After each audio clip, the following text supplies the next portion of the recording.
നമ്മൾ കുട്ടികൾക്കൊക്കെ ഉണ്ടല്ലോ, ഈ ജലദോഷവും തുമ്മലും ഒക്കെ വന്നിട്ടുണ്ടെങ്കിൽ അമ്മമാർക്ക് കുളിപ്പിക്കാനായിട്ടൊരു പേടിയുണ്ടാവും. കാരണം ജലദോഷവും നീർക്കെട്ടും ചുമയൊക്കെയും പെട്ടെന്ന് കൂടുമോയെന്നൊരു പേടി അല്ലേ? അപ്പം ഇങ്ങനെ ചെയ്താൽ മതി. നമുക്ക് നമ്മളെ കുട്ടികൾക്ക് കുളിപ്പിക്കാം. അപ്പം കുളിപ്പിച്ചിട്ട് നമുക്കത് ഇതുപോലെ ചെയ്തിട്ടുണ്ടെങ്കിൽ ആ ജലദോഷവും നീർക്കെട്ടും മാറാനായിട്ട് ബെസ്റ്റാണ് ട്ടാ. ഒരു 2ഓ 3ഓ പനിക്കൂർക്കയുടെ ഇല നമുക്ക് മുറ്റത്തൊക്കെ നിൽക്കുന്നത് 2ഓ 3ഓ ഇല ഇതുപോലെ പറിച്ചെടുക്കുക. കഴുകിയെടുത്തിട്ട് പപ്പടം കുത്തിയുടെ കോലിൽ കുത്തിയിട്ട് ഗ്യാസ് അടുപ്പ് കത്തിച്ചിട്ട് ഇതുപോലെ ഒന്ന് ചൂടാക്കി എടുക്കുക. ചൂടാക്കിയിട്ട് ഇതുപോലെ ഒന്ന് ആവി കയറ്റി എടുക്കുമ്പം നമുക്കത് ഞെരടുമ്പോൾ നല്ല രീതിയിൽ ഇതുപോലെ ചാറ് കിട്ടുമല്ലോ.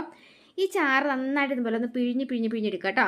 പിഴിഞ്ഞെടുത്തിട്ട് നമുക്ക് ഇതിനകത്തേക്ക് ഉണ്ടല്ലോ ഈ രാസ്നാദിയുടെ പൗഡർ നമുക്ക് എല്ലാ ആയുർവേദ അങ്ങാടിക്കടകളിൽ വാങ്ങാൻ കിട്ടുമല്ലോ.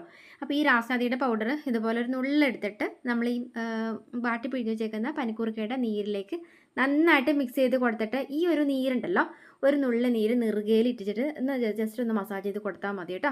അപ്പോൾ നിങ്ങൾ ഇങ്ങനെ കുട്ടികളെ കുളിപ്പിക്കാൻ നേരത്തെ ജസ്റ്റ് മസാജ് ചെയ്ത് കൊടുത്തിട്ടുണ്ടെങ്കിൽ ജലദോഷം നീർക്കെട്ടും കൂടുകത്തുമില്ല, കുറയുകയും ചെയ്യും. നമുക്ക് ധൈര്യമായിട്ട് കുട്ടികളെ കുളിപ്പിക്കുകയും ചെയ്യും. അപ്പോൾ ഒന്ന് ട്രൈ ചെയ്ത് നോക്കിക്കോട്ടോ.